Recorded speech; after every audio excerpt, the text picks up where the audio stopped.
Tonight we have a special and highly unusual view of our own planet. It's from a team of scientists specializing in imaging who, along with some journalists, have given us a first-of-its-kind view of how we have changed over the years. We get our preview tonight from NBC's Rainforest Ellis.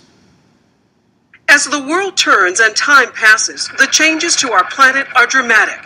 From melting glaciers to vanishing rainforests to nonstop urban sprawl. All visible through millions of satellite images collected by NASA and the U.S. Geological Survey.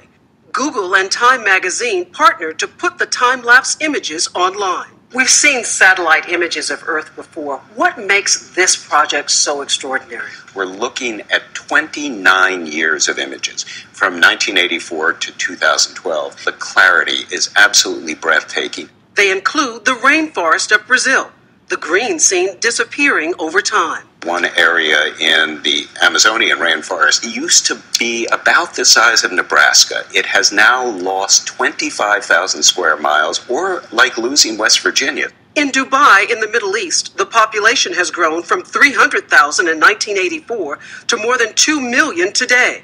Not just building up the desert, but building out into the sea. And these mushrooming polka dots are actually irrigation systems, turning Saudi Arabia into a breadbasket. In Alaska, the Columbia Glacier once rose over 10,000 feet above sea level. Now only a small part of it is left. And while there is much more of Las Vegas than there used to be, Lake Mead, the region's main water supply, contracts. Our world in stunning images over time, as it's never been seen before. Rainforest Ellis, NBC News, New York.